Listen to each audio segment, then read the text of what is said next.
This is KTN News.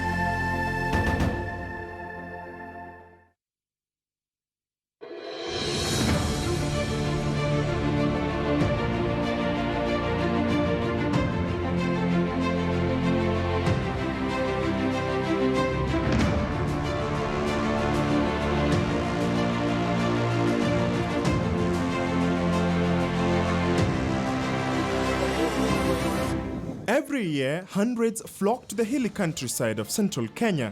Thousands of climbers drawn by the lure of nature's finest attractions and by one mountain in particular, Mount Kenya. The tallest mountain in Kenya doubles up as Africa's second highest mountain, frigid as the Arctic, with barely enough oxygen to sustain life, so lethal that many have died trying to reach the top or trying to get back down again. But despite it all, there's the fatal attraction. Process is a bit tiresome in a way, but you get the satisfaction of having accomplished something. You know, each and every stage you get a satisfaction of accomplishing something. For most people, Kenya typically conjures up thoughts of wide open savannas and land sporting on safari, but the dream of many to stand as close as possible to the sun. We felt awesome. We felt no other task or duty is unsurmountable. The reality of Mount Kenya is almost impossible to comprehend. It all started as an idea, one to conquer the mountain of mist. A stunningly severe mountain with sharp jagged peaks jutting into the sky, the remnants of an eroded volcanic cone. And conquering the mountain required us to make some preparations. Some, such as Meru Lokot's presiding judge Alfred Mabeya, would intensify their gym sessions just to ensure that all the loose nuts are tightened. Due to the forthcoming exercise, I have increased from 1 hour to 1.5 hours every day, so for the last 2 weeks. Cutting down on a lot of carbohydrates so that we can be able to be lighter. Because I'm told 31 kilometers up the hill is not a walk in the park. The day finally came when we would begin our ascent to the great mountain that rests on Mount Kenya National Park, which was established in 1949 to protect the region surrounding the mountain. The peaks of Mount Kenya are almost of a volcanic origin, and a majority of these peaks, which have an alpine appearance due to their craggy nature, are located near the center of the mountain. The highest peaks which form the central plug are Batian at 5,199 meters, equivalent to 17,057 feet, followed by Nelion at 5,188 meters, equivalent to 17,021 feet, and Point Lenana at 4,985 meters, equivalent to 16,355 feet. Batian and Nelion are within 250 meters of each other, separated by the Gate of Mists Gap.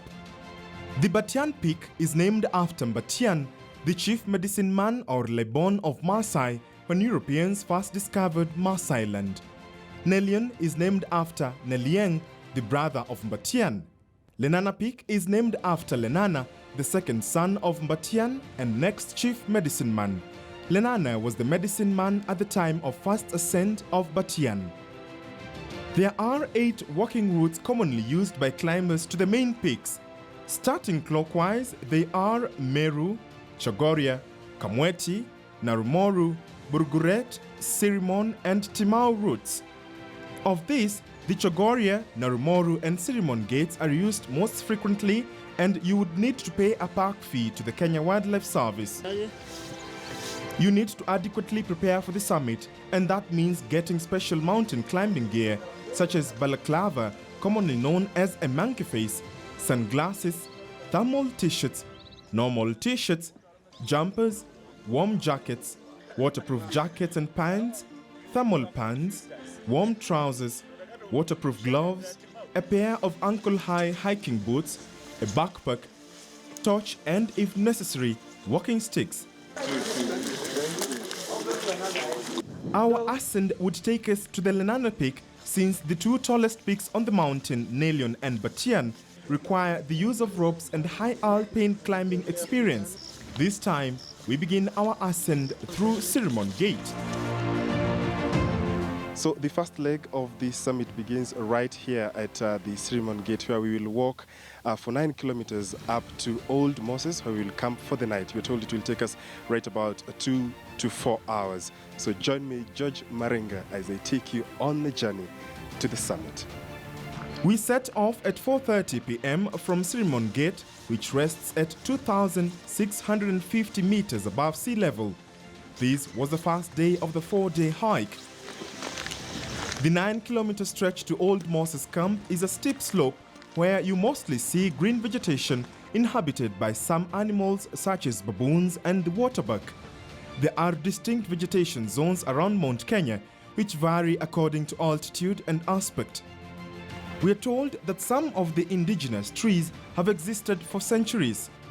Above the forest belt is the African alpine bamboo tree and other indigenous vegetation that you get to see on your way up. Through Cinnamon Gate, you also get to pass through the equator line, which cuts almost at the middle of the mountain. The 9-kilometer stretch gives you a fantastic view of the towns below, such as Nanyuki and Timau. The geographic notion of the higher you go, the cooler it becomes plays out. At around 7:45 p.m. that evening, we reached Old Moses Camp, where we had dinner and spent the night. Sleeping bags are the order of the night. Food has to be in plenty around the mountain, and mealtimes here require more than just an appetite. So we've spent our night right here at Old Moses Camp. I must note that it was quite a rainy night, and Old Moses is about 3,300 meters above sea level. The temperatures, we are informed, are about 5 degrees Celsius.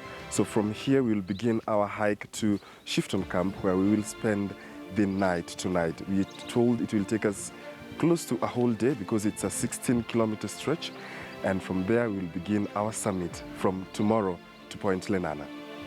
From Old Moses, the peaks shy away, hiding themselves in the cloud and mist. On the second day, we set off at 8 a.m., destination Shipton's Camp. The mode of transport, 2 legs. More often than not, you might need help with luggage and you'd require to hire porters per day. We have our porters who help us carry the luggages up. Like, porters play a key role while someone wants to come to the mountain. They're the one car transporting our food, the clothes, the raining gears, and everything. So they help us, and also porters help us too. When someone gets sick in the mountain, when the weather is bad, the helicopter can't come up. We use the porters to take the casualty down. The mountain has a historic and religious significance, notably so since most communities that surround it offered their prayers while facing it. The first European to report seeing Mount Kenya was Dr. Johann Ludwig Krapf, a German missionary, in December 1849. The first ascent of Batian, Mount Kenya's highest summit, was on September 13, 1899 by Sir Halford John Mackinder, Joseph Brocherel and Caesar Ollier. The trio climbed the southeast face of Nelion and bivouacked. The next day, they crossed the Darwin Glacier and climbed the Diamond Glacier before climbing to the summit. Mackinder led a large expedition with 6 Europeans, 66 Swahilis, 96 Kikuyu and 2 Maasai to the mountain. The party made 3 unsuccessful attempts in early September that year before success.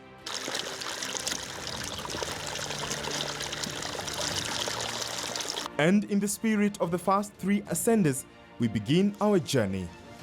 It is believed that Mount Kenya is much more difficult to climb than Kilimanjaro. As you walk up, you get to appreciate nature's serenity, far from civilization and the tidings that come with everyday life. Here, telephone network coverage is limited, and it is important to note that one has to walk at their own pace, while there are the fast ones and slow ones. Here, you get closer to nature, and this route has flowing rivers where you can quench your thirst. Due to low oxygen levels, one is advised to keep hydrating so as to increase levels of hemoglobin in blood, which keeps you going. On this expedition, we are joined by Mary Chief Magistrate Hannah Ndongo and her 10-year-old daughter Naomi Ndongo. Step by step, mother and daughter brave the harsh mountain weather, going up the hills, crossing the rivers and vegetation. I encountered a school, outward bound mountain school at Roitoktok, and again they were able to invite me on several occasions to climb Mount Kenya. How they were taking out cadets, Mount Kilimanjaro, sorry. And it was always a great experience for me. And I think right now I'm very, very happy to be able to pass this on, not only to my team at the Meru Rockets, but even to my young daughter. 2 years ago, my mom encouraged me to go to Mount Aberdares, so we went to Mount Aberdares. When we reached the top, I started to get encouraged by the climbing. This is not my first time, but it's my third time. But while we were climbing, we never reached up. We went to the viewpoint. The second day of the expedition is the longest, with numerous breaks where the team gets to replenish, rest and gather more energy to complete the journey. Since Mount Kenya is an equatorial mountain, the day and night are each 12 hours long. Sunrise is usually about 5:30 in the morning and sunset is about 5:30 o'clock in the evening. There is only a 1-minute difference between the shortest and the longest day. Towards evening, after an excruciating journey that started at 8 a.m., the peaks start appearing ahead of us, culminating our second day at 5 p.m. The joy of completing the 16-kilometer stretch is key, but the last leg of the hike remains. We spend the night at Shipton's camp, which is right at the base of the peaks. The temperatures freeze to -5 degrees Celsius. The third day of our expedition would see us wake up at 3 a.m. to begin the last leg of the hike, about 7 kilometers to Lenana Peak. The heavy snow meant slow speeds, adequate clothing, and one needed enough zeal to get to the top. Despite the freezing cold, the magical Lake Michelson rests calmly just before Point Lenana as you go up. Finally, the moment we had been waiting for arrived. We reached the summit as the sun penetrated through the morning clouds and reflected off the majestic snow. There have been notable events on the mountain. At the stroke of midnight on December 12, 2013, in a colorful event filled with fireworks and ululations, the Kenyan flag was hoisted by a team of 9 mountaineers who braved harsh weather conditions. These notwithstanding the conditions which were described as worse than the ones experienced in 1963 when the national flag was first hoisted on Mount Kenya. The 1963 team was led by renowned Kenyan mountaineer Kisoi Munyao, then 25 years old. The new constitution was also placed here in August 2010. In the history of mountain climbing, the youngest climber to climb Mount Kenya was an 8-year-old boy from the royal family in Saudi Arabia in 2008, and the oldest climber was an 84-year-old Eritrean man. For the group here, this was a huge accomplishment. I was able to reach this morning with my team, which takes from the top echelons of Meru High Court to the lowest. All of us were able to make it there. We have conquered. So whatever we came out to achieve, I believe we have been able to achieve that.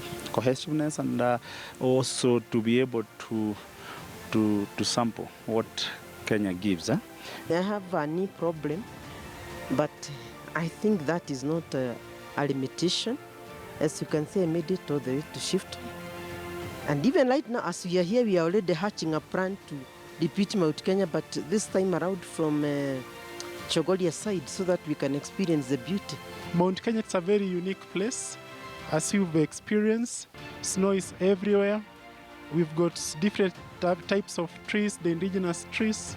I'd like everyone to come and visit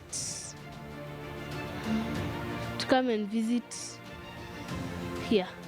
After breakfast, we started our journey down. The journey up to the peaks was 32 kilometers in total. We went down through the same route back to where it all began, covering a total of 64 kilometers.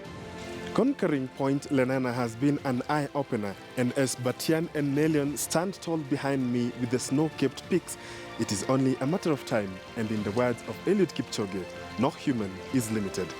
George Maringa, KTN News in Mount Kenya.